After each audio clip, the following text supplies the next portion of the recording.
Girls and guys, welcome back to the YouTube channel. So let's start this one a little bit differently because it's going to be a fun day. Let's go back about 4 or 5 weeks ago. We had the Ford Transit van with the snapped head bolts and the head gasket and all the problems. Now that vehicle in particular is my arch nemesis, we shall call it. So that vehicle, just for some background, there is a point to this. It has had DPF, injectors, head gasket, bolts, wet belt, water pump, various power steering pipes, various coolant pumps, radiator. Everything's been done. And obviously we did a ton of work to it last time. Head gasket went, obviously. Head skimmed, decoked, valves, etc., etc., etc. For 4 weeks it's been running. Then the 5th week, customer reported a bit of a weird noise coming from it. I was like, okay, cool, bring it in. Weren't making noise at the time. We looked into it and thought, okay, let's keep an eye on it. Then he started to report quite a bad smell coming from it, like an oily-ish smell. Well, anyway, he brought the car in and it's gonna be in bits again. The problem has been ovaled for us. So, unfortunately, when we did this whole rebuild, as we can see, it's all nice. There's bits being removed. We've got airbox out and a few various pipes, this, that, and the other. We checked the turbo because, you know, it's there. There was no play in the turbo at the time, so we were happy to go again. And let's be honest, if it's not broke, you don't need to fix it. But now it's broke. The turbo's failed in quite a massive way. As we look, you see the turbo is just not sitting quite straight, and the amount of play in that is mental. So we've removed boost pipe airbox, obviously disconnect MAF, removed the plug to the top up there. You remove this pipe, disconnect the exhaust, heat shields, oil pipes, all the fun stuff. And we're gonna get that turbo off. This van just hates me. With a passion does it hate me. But, you know, new turbo's on its way. We've got a brand new unit coming for it because only the doodle best will do for this thing. We'll give it all the chances in the world. So, let's get more pipes off and let's get this turbo gone. Also, to have you know, it is bloody hot. With these as well, always new oil filter as a minimum. Because all that metal from the turbo must be in the oil system. And you don't really want metal in your oil because bad things happen thereafter. So let's get pipes off. All right, so we got the heat shield up and out of the way, quite flexible. That was just a little 8mm at the top. Now, oil feed line is a 13. I put some loose juice on it. That's undone. We'll get that out of the way. I'm not sure how much I can do from the top, so I'm gonna do whatever I think I can and then go underneath because we've got some bolts somewhere. I'll find them. Then undo this, undo some of the exhaust, get the exhaust out of the way. I might do a lot of it from the back because there's quite a bit of room, so let's see. All right, on the back of the exhaust there's two 13 studs, one at the top, one at the bottom for the DPF, and then there is a, oh, you can't really see that there.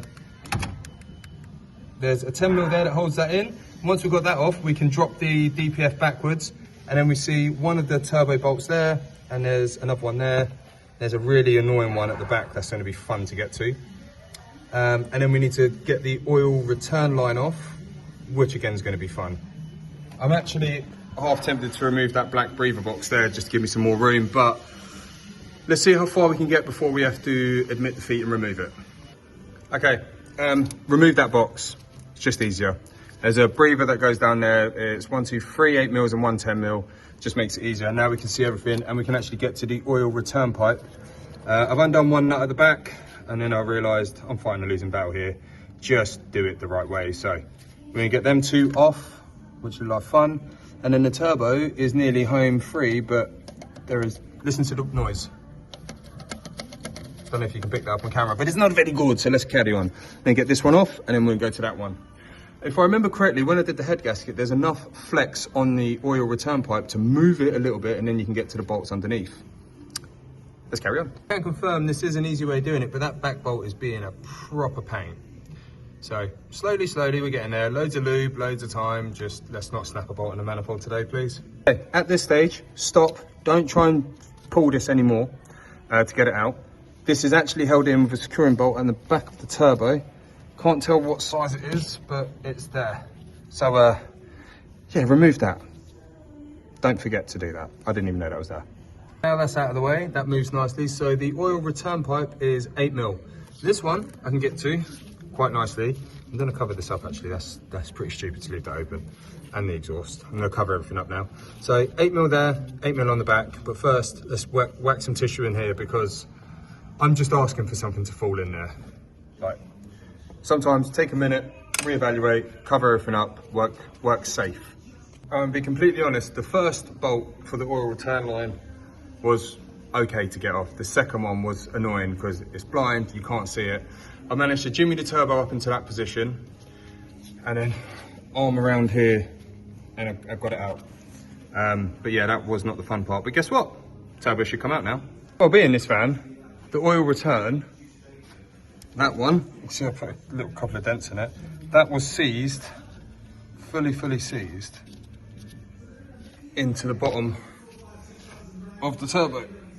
So, how bad is the turbo, you say? That is how bad it is. How this didn't run on, I mean, that is just a bit of a Christmas miracle, that. From the inlet side. Like, that is mad. Fix or repair daily. In this case, it's weekly. Anyway, we got a new one somewhere. Yeah, there you go. New oil, new filter. We are good to rock and roll. Oh no, it's made in Italy. No wonder why it failed. I can say it, I'm Italian. How seized was the return line? That seized. I had to give it a few little licks of a hammer.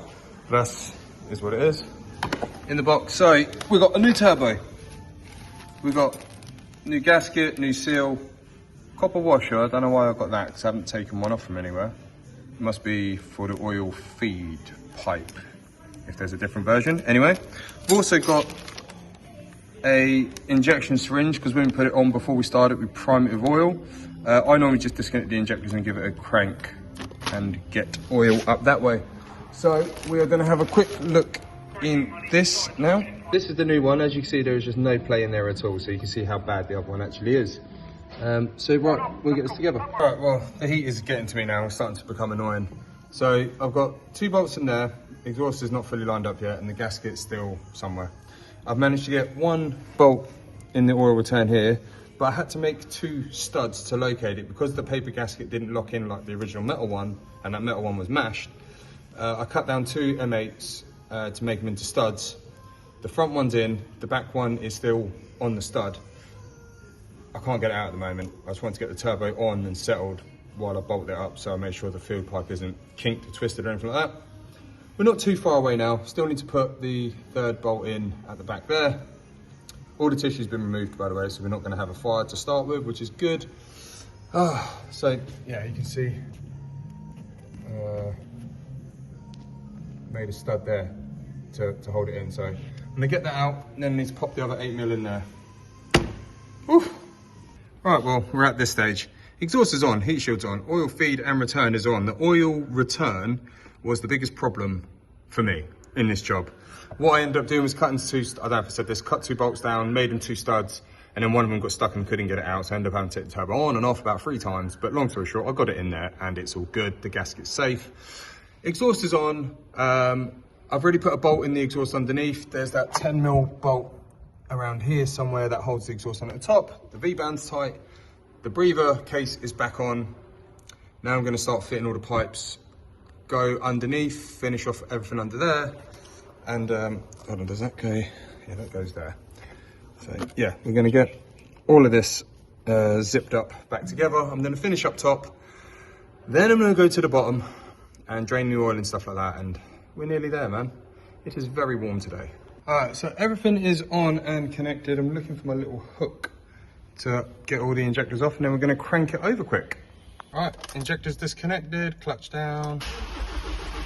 Do you know what? I was just thinking, imagine if it started because of the oil in the pipes, but luckily it isn't. So just waiting for some oil pressure to get nice and built up. One more time for good measure.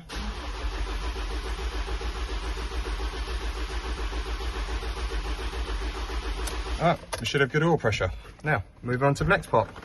For the record, when this does start up, this will have the engine light on because we've run it without the air mass meter connected and stuff like that. I might clear the faults beforehand. I also think you need to tell it that it's had a new turbo. So we might need to teach it, but we're going to find out. But yes, that is real sweat.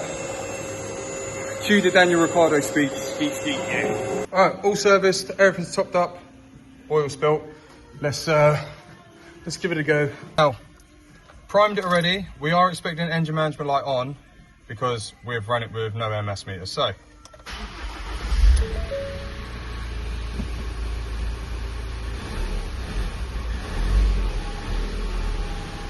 that's me blipping the throttle. So far so good. Are we smoky dokey? Not a lot of smoke as of yet, but you know, let's give her a minute to idle out. We're going to turn it off in a second and check the oil because we've done the service.